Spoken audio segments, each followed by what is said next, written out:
este 16 de enero, en la celebración del 125 aniversario del natalicio del maestro Carlos Pellicer, les comparto este texto que escribí con este motivo. Cuando conocí al maestro Carlos Pellicer, ya era un hombre grande en toda la extensión de la palabra. Se trataba de un escritor consagrado al que Gabriela Mistral había distinguido llamándolo el poeta de América. Entre sus muchas aportaciones al arte y la cultura, fundó el Museo Arqueológico de Tabasco en la época del gobernador Francisco J. Santamaría. Sobre la creación de este museo hay una anécdota graciosa e importante.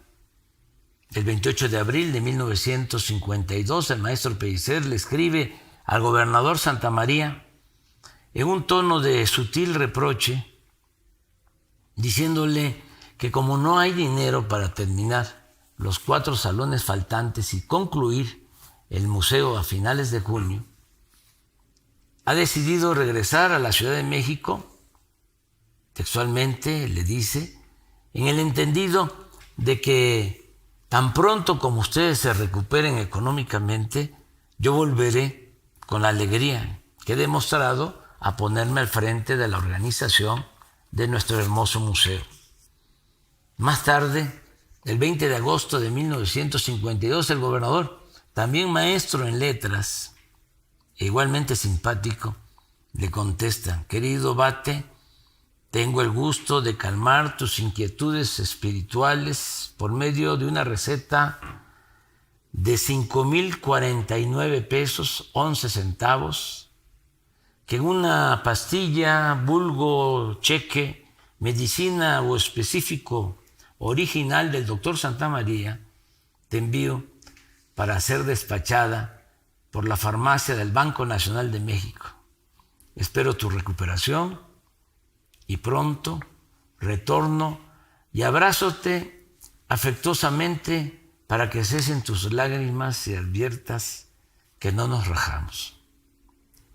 Poco después, el maestro Pellicer consiguió trasladar las esculturas monumentales de la cultura madre, de la cultura olmeca, de la Venta, Huimanguillo, Tabasco, para inaugurar el 4 de marzo de 1958 en un terreno de 8 hectáreas a la orilla de la Laguna de las Ilusiones de Villahermosa, uno de los más espléndidos y originales museos del mundo. Casi al mismo tiempo, creaba el Museo de Palenque, trabajo por el cual el arqueólogo Alberto Ruz le envió con una carta adjunta el pago de sus simbólicos honorarios, 1,473 pesos. Asimismo, el maestro Pellicer participó en la fundación de otros museos como el de Tepoztlán, Morelos, y el de su amiga Frida Kahlo, inaugurado en julio de 1958, así como el Museo Regional de la Universidad de Sonora en 1957. En esa ocasión, hallándose en Hermosillo, escribió el poema sobre la huelga de Cananea, ese que dice: Cananea, Cananea, de tus tiros partieron los primeros alientos de una aurora que no ha dado la luz que necesito para decir de pueblo en pueblo que ya no hay tuberculosis producida por hambre, ni banquetes de bodas de 110,000 pesos. Aun cuando el maestro Pellicer defendió el arte en libertad, no por consigna, siempre vinculó su labor intelectual y su obra creativa con la actividad política. En su juventud fue activista en la campaña presidencial de su maestro José Vasconcelos, cuando el maximato callista.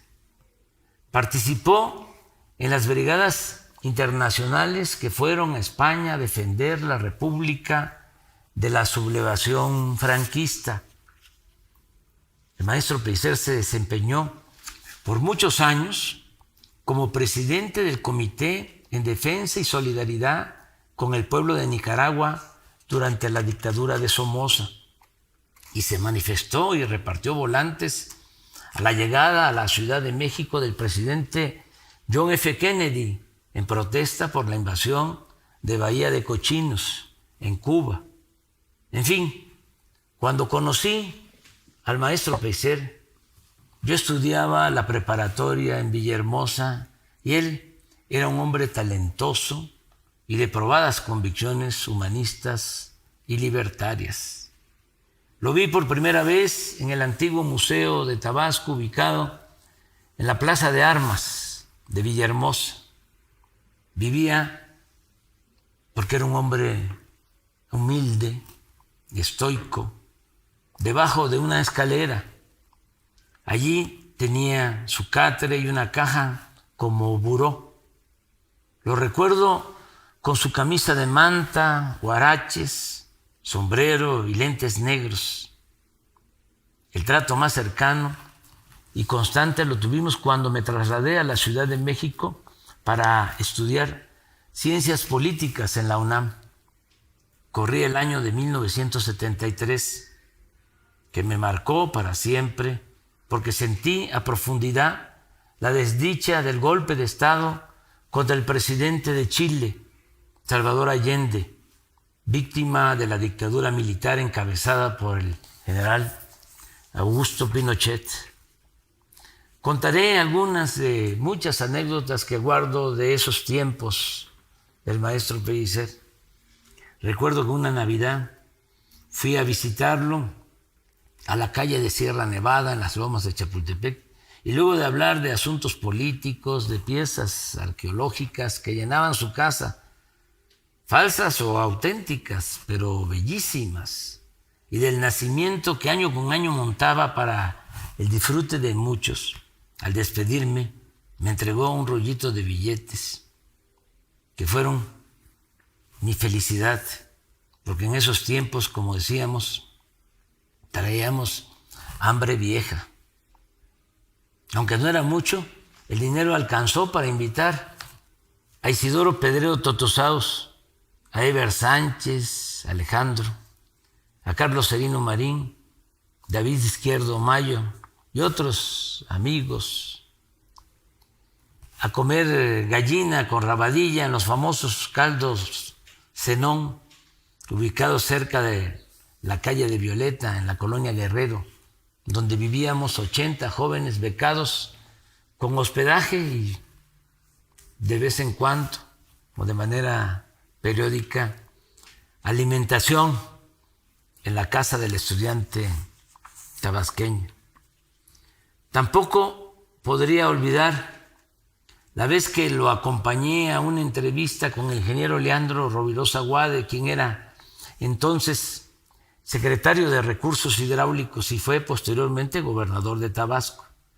La audiencia tenía como propósito conseguir que se hicieran bordos y muros para proteger de inundación al nuevo museo que se estaba construyendo a la orilla del río Grijalva. En esta ocasión, por mi imprudencia juvenil y por mi radicalismo, cuestioné fuerte, duro al ingeniero Rovirosa por lo del Plan Chontalpa.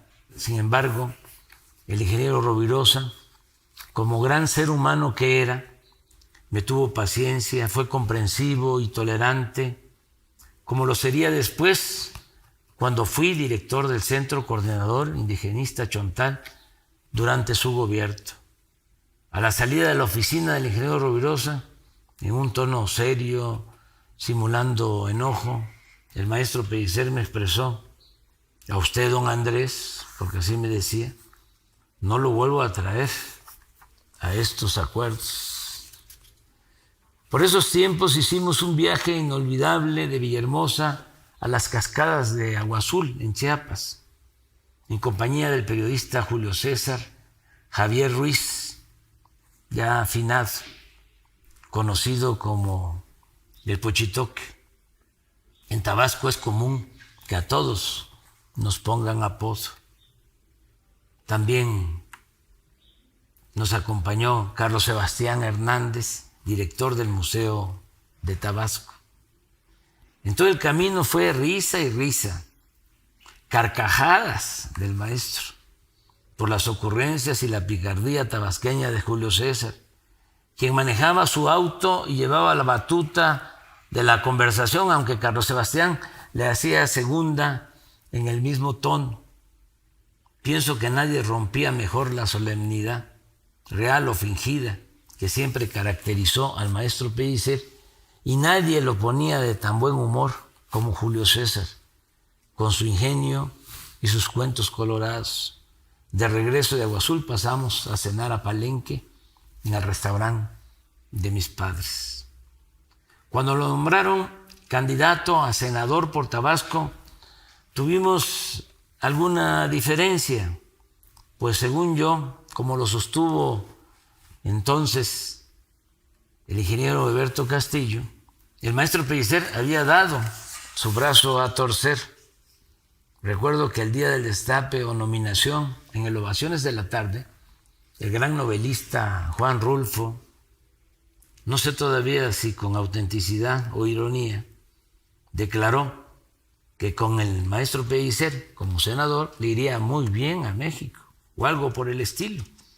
Cuando vi al maestro le pregunté, con ánimo de provocarlo, de picarlo, si sabía de lo dicho por Rulfo, si había visto la entrevista, y haciéndose el desentendido, con su vocerrón y seriedad fingida, me reviró. ¿Y quién es ese? Finalmente estuve con él en 1976 en la campaña por los pueblos de Tabasco. Su sincero deseo de servir a los más pobres era evidente, real. Repetía y repetía, voy a ser senador de los Chontales. Desde antes de tomar posesión del cargo de senador, planteó que iba a vender su colección de paisajes de José María Velasco, valuada en 7 millones de pesos de aquellos tiempos, y que con ese dinero se haría una fundación o fideicomiso para ayudar a los pueblos indígenas de Tabasco. Sin embargo, poco después entraron a su casa, maniataron a Chabelita, su fiel acompañante y ama de llaves, y se robaron las pinturas. A partir de entonces se entristeció mucho y cayó en cama. Unos días antes de morir lo visité. Estaba postrado, pero platicamos. Tenía la esperanza de recuperarse. Me pidió vernos 2 días después con el propósito de buscar una alternativa para lo del fideicomiso para los pueblos chontales. Le dije que no se preocupara, que primero era la salud, y él me insistió porque realmente tenía la preocupación por la gente pobre. Por la mañana del 16 de febrero de 1977, día en que volveríamos a encontrarnos, me enteré que había muerto. Termino diciendo que unos meses antes de su partida, en una entrevista, había confesado. Dijo lo siguiente: yo fui político de calle durante toda mi vida. Soy socialista y creo en la igualdad de los humanos. Me entristece la pobreza de la mayoría y la riqueza de unos cuantos. Pienso que poco a poco el mundo entero y por supuesto México alcanzarán la justicia. Creo que mi maestro se sentiría orgulloso de saber que en su tierra y en su agua y en todo el país seguimos trabajando con la misma convicción de siempre, la de no hacerle mal a nadie y atender de manera preferente a los pobres y a los olvidados de México. Muchas gracias.